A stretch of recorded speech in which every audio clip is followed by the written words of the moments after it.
नारी का एक ही व्रत है, कौन सा? पतिव्रता। जो नारी पतिव्रता होती है उसे दूसरे व्रत करने की बिल्कुल भी जरूरत नहीं होती। कोई व्रत ना करे, केवल पतिव्रता बन जाए। पतिव्रता किसे कहते हैं? जो स्त्री अपने पति के सिवा स्वप्न में भी दूसरे पुरुष का चिंतन ना करे उसे पतिव्रता नारी कहते हैं। जो पति के जागने के पहले जाग जाए, पति के सोने के बाद सोए और पति के भोजन करने के बाद भोजन करे, और जो पति की आज्ञा को भगवान की आज्ञा मान करके पालन करे उसे पतिव्रता नारी कहते हैं। अब पति परदेश में है तो पत्नी भोजन करे कि ना करे? करे, बिल्कुल करे।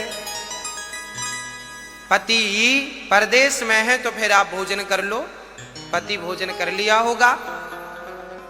पहले के जमाने में पतिव्रता माताएं क्या करती थीं? यदि पति परदेश में होता था तो पति के लिए भोजन वो लगाती थीं और पति का पूरा भोजन गाय को खिला देती थीं और गाय से कह देती थी कि माँ मैंने तुझे खिला दिया, तू ये भोजन मेरे पति तक पहुंचा दे। तो आपका पति परदेश में कहीं भी होगा, पतिव्रता नारी ने यदि सच्चे भाव से गाय को भोजन कराया है तो जो जो तुमने गाय को खिलाया है वही वही उसको किसी भी प्रकार से वहां प्राप्त हो जाएगा। ऐसी बातें शास्त्रों में मिलती हैं पतिव्रताओं की कि पतिव्रता नारी पति को गाय को भोजन खिला दे तो वो उसके पति को प्राप्त हो जाता था, वहां किसी भी विधि से प्राप्त होता था। तो पतिव्रता नारी ऐसी होती है। एक पतिव्रत रहे जगत में, सब व्रत हैं बेकार। बिन पतिव्रत के नारी का तो जीवन है बेकार। सूना पति बिना संसार।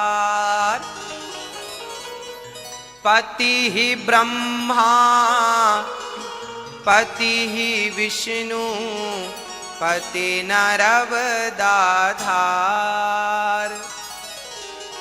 जिस नारी ने कंधा पाया उसकी नैया पार। सूना पति बिना संसार। इसलिए जब तक आपका पति है प्रेम से रहो, लड़ाई झगड़ा बिल्कुल ना करो। जिंदगी का भरोसा नहीं है, बाद में पश्चाताप करना पड़ता है कि पास में बात कर लिए होते, प्यार की बात कर लिए होते, कुछ कह दिए होते, अब तो है ही नहीं।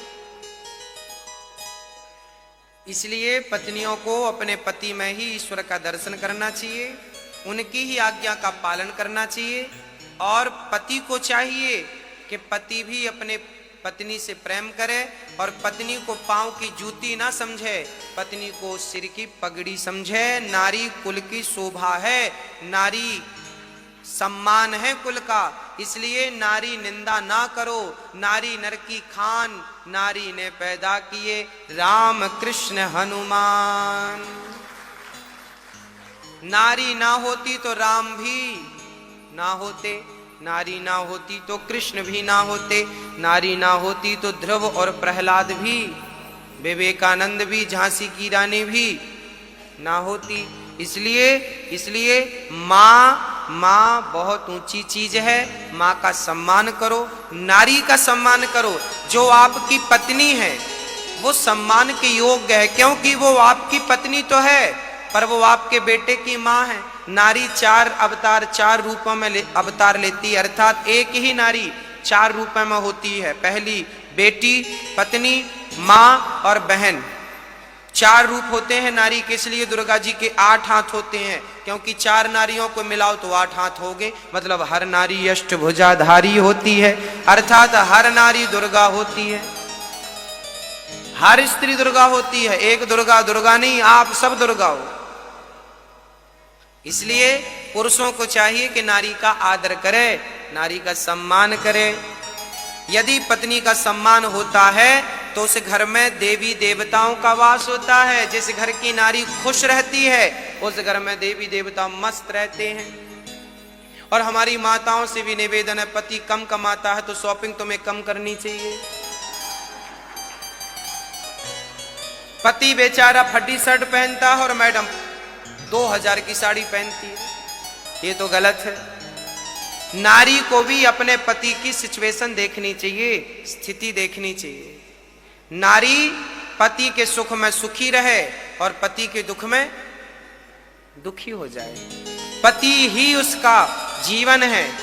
आज पति और पत्नी ये दो नहीं होते, ये तन से दो हैं पर भीतर से ये एक होते हैं। इसलिए जिनके घर में दो होते हैं वहीं झगड़ा होता है।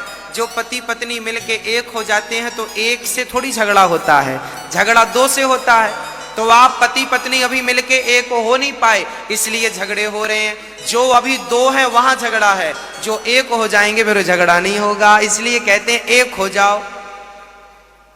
पति पत्नी शंकर जी ने सिद्ध किया ना, अर्धनारीश्वर बन गए कि नहीं? आधा पत्नी और आधा पति, शंकर जी एक हो गए ना, ज्वाइंट हो गए शंकर जी। तो ये पति पत्नी अर्धनारीश्वर, हर पुरुष अर्धनारीश्वर है और हर स्त्री है ना पति के साथ है, अर्थात ये सब एक है। तो अपने पति के संग एक हो जाओ। एक कब होगा? जैसे मिश्री पानी में घुलकर एक हो जाती है, ऐसे पत्नी पति में घुल जाए, पति पत्नी में घुल जाए। दोनों ऐसे घुल जाओ कि दो ना दिखें, दो तन तो दिखें पर मन दो ना दिखें, विचार दो ना हो। विचार झगड़े विचारधाराओं के ही तो हैं। पत्नी के विचार पति से नहीं मिल रहे हैं, पति के विचार पत्नी से नहीं मिल रहे हैं, झगड़ा चालू। मिलना क्या है? अब तुम पति के अंदर थोड़ी घुस जाओगी या पति तुम्हारे अंदर थोड़ी घुस जाएगा। हाँ, तो मिलने का अर्थ ये नहीं कि तुम एक दूसरे के अंदर घुस जाओ।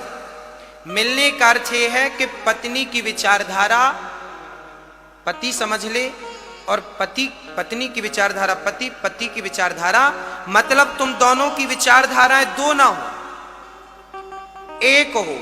जो पत्नी सोच रही है वही पति सोचे, जो पत्नी पति सोच रहा है वही पत्नी। जब तुम एक ही मार्ग पर चलोगे दोनों लोग तो यही एक हो जाना है, इसी का नाम एक है। और जहां एक बात होती है वहां झगड़े नहीं होते, जहां दो बातें होती हैं वहां